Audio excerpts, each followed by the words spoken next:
avec la PMI, avec Jolène, qui va nous présenter les interventions et les outils de la PMI du 4e arrondissement de Marseille. Bonsoir à tous. Donc, du coup, je vais vous présenter la PMI des Chartreux qui intervient sur le 4e et le 12e arrondissement. Donc, je vais vous présenter bien évidemment que le 4e puisque vous êtes pour le 4 et le 5 ce soir. Alors, le 5e est géré par la PMI de Saint-Sébastien. Donc, ce soir, je vais vous présenter plutôt tout ce qu'on fait dans le 4e. Il y a déjà pas mal de choses et les choses sont sensiblement pareilles dans le 5. Mais je ne m'aventurerai pas à présenter leur mission plus spécifique. Donc, au département, les choses sont très hiérarchisées. Donc, nous avons, je voulais quand même recontextualiser dans comment on intervenait. Donc, on a la direction de la protection maternelle et infantile et de la santé publique avec Madame Champsor. On vient d'avoir une nouvelle chef de service de la protection infantile qui est Madame Jolie Aubanel.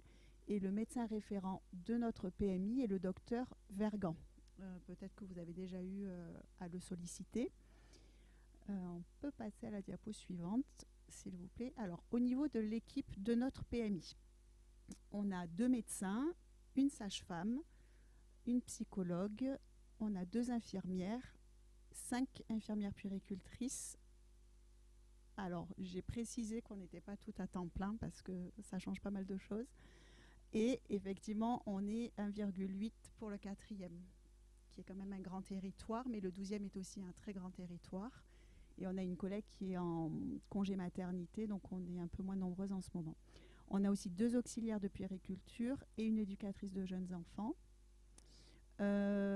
Au niveau du champ de la périnatalité, c'est principalement nous, les infirmières puéricultrices, qui intervenons en collaboration avec les médecins, la sage-femme.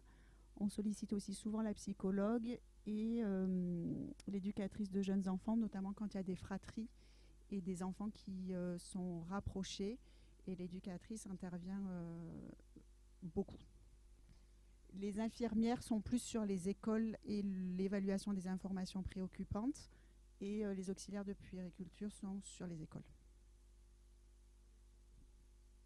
S'il y a les assistantes sociales, mais elles ne sont pas intégrées sur l'équipe de la PMI. Il y a le service prévention à la NDS des Chartreux avec les assistantes sociales. Mais elles ne font pas partie de l'équipe PMI. C'est la DITAS. Donc, où sommes-nous situés pour ceux qui ne savent pas où on est, donc on est au 21 rue Pierre-Roche, donc dans le 4e. À proximité directe de la station de métro des Chartreux, ligne 1, ou sinon, il y a aussi le 72, il y a aussi le 67, voilà. Mais le 72, c'est quand même assez pratique parce que c'est une ligne où il y a beaucoup de passages. Pour nous trouver, c'est assez simple. Pour nous appeler, c'est beaucoup plus compliqué. Je sais, on en a conscience. On n'a pas encore trouvé la solution miracle. Ça me désespère aussi un petit peu. Donc, le standard du lundi au vendredi, de 8h30 à 17h. Il y a des permanences entre midi et 2. Et on accueille le public du lundi au vendredi, 8h30, 17h, sauf les mardis après-midi. Quand vous arrivez à joindre le standard, vous avez déjà fait un grand pas. Non, a priori, il y a quand même eu de l'amélioration. Il faut tout de suite demander à parler à quelqu'un de la PMI. Et on a notamment des personnes qui ne font pas que du secrétariat de PMI, mais qui connaissent bien les problématiques PMI, qui prennent votre demande d'information, qui après orientent à savoir s'il faut orienter vers les infirmières puères, vers les médecins ou autres. Alors, qu'est-ce qu'on propose à la PMI des Chartreux? Donc, forcément, comme on a des médecins, on propose des consultations médicales. On a réussi depuis quelque temps à en proposer 2 supplémentaires parce qu'on a recruté un nouveau médecin. Donc, c'est sur rendez-vous les mardis, mercredis et jeudi matin. Les patients ne peuvent pas prendre rendez-vous eux-mêmes. Il faut forcément passer par le téléphone. Ils n'ont pas accès à Doctolib. Ensuite, on propose également des accueils parents-enfants qui sont tous les lundis matins de 9h à 11h, sauf pendant les vacances scolaires. Il est situé au CMA Velten, qui est au 2 boulevard Anatole France. Alors lui aussi, on arrive à les joindre, mais il est difficile à trouver celui-là. Mais il y a un projet, pour l'instant je ne peux pas vous en dire plus, mais que ce soit qu'on déménage et que ce soit plus accessible pour les familles. C'est pour les enfants 0-3 ans, les accueils parents-enfants. On a également des consultations d'infirmières puéricultrices le jeudi après-midi et le vendredi matin, la belle faute, sur rendez-vous également. Et on a aussi l'intervention, donc on peut aussi solliciter, comme je vous l'ai dit, l'éducatrice de jeunes enfants et la psychologue. Ça, c'est plutôt souvent après orientation d'un professionnel de notre équipe. Alors là, je vous parle un peu plus particulièrement de notre rôle d'infirmière puéricultrice. Alors, comment on intervient auprès des jeunes mamans ou des jeunes parents? Dans chaque maternité, vous avez des infirmières puéricultrices de liaison et qui repèrent les mamans qui ont des besoins particuliers ou pas, qui vont se présenter dans les chambres et qui vont proposer l'intervention de la PMI. Alors, on a une image pas très bonne qui nous colle à la peau, comme quoi on place les enfants et c'est souvent difficile. Pourtant, on fait beaucoup de prévention plus que de protection, normalement dans nos missions.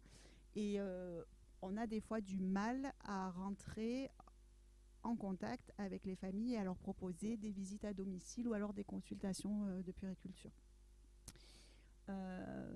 Donc, quand on est sollicité, on les appelle quand on reçoit cette liaison. Donc, on a les différents indicateurs. On les appelle assez rapidement après la naissance du bébé pour proposer une visite à domicile.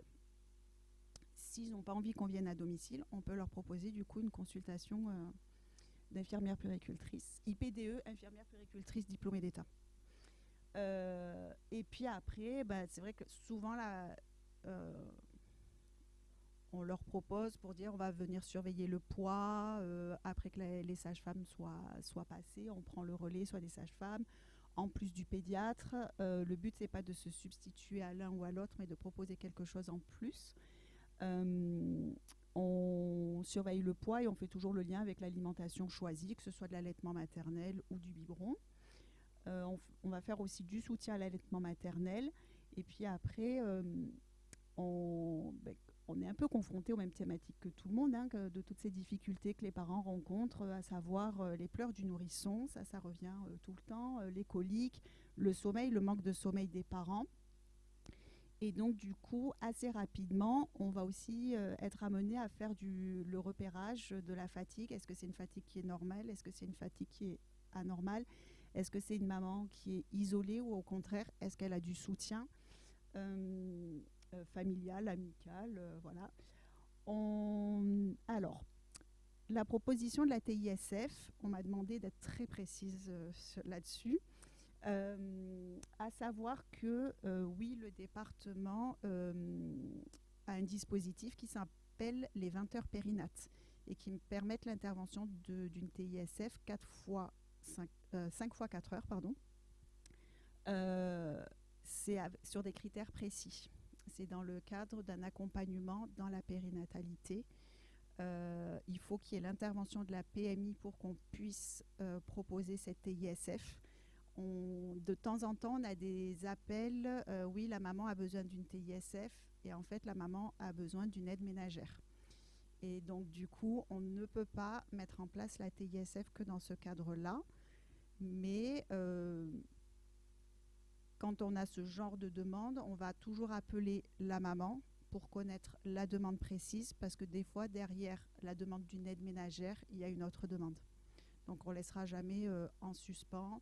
On proposera toujours une visite à domicile ou une consultation de puériculture ou au moins un entretien téléphonique pour vraiment s'assurer de la demande de la maman.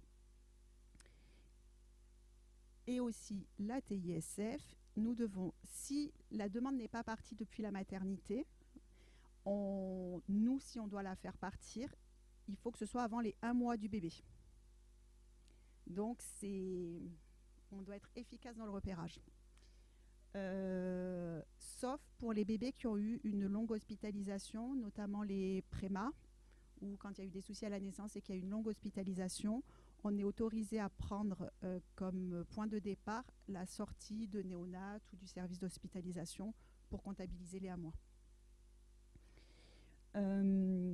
Alors pareil, on fait aussi du repérage de la dépression du postpartum et moi j'aime bien utiliser aussi l'échelle d'Édimbourg, mais pareil, c'est après, on ne sort pas l'échelle d'Édimbourg la première fois où on voit la maman.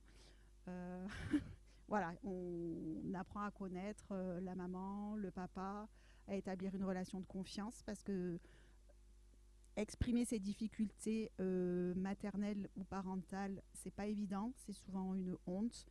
Ils se sentent aussi souvent jugés et encore plus par la PMI parce qu'ils ont toujours peur, souvent, que derrière, si on ose dire à quelqu'un de la PMI que ça va pas, qu'on va faire un signalement ou qu'on va aller jusqu'au placement du bébé. Donc on fait aussi beaucoup de travail de prévention et de communication sur nos missions.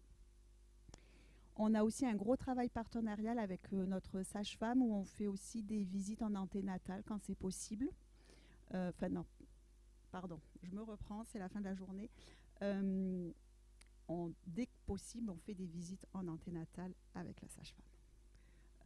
Parce que notamment pour les femmes vulnérables où il y a des problématiques sociales, ça permet aussi de créer du lien en anténatal et elles savent qui va intervenir chez elles après à domicile ou au sein de nos consultations. Et bien sûr qu'on aime beaucoup s'entourer de tous les partenaires parce que quand ça dépasse notre champ de compétences, alors il y a beaucoup Allô la périnate,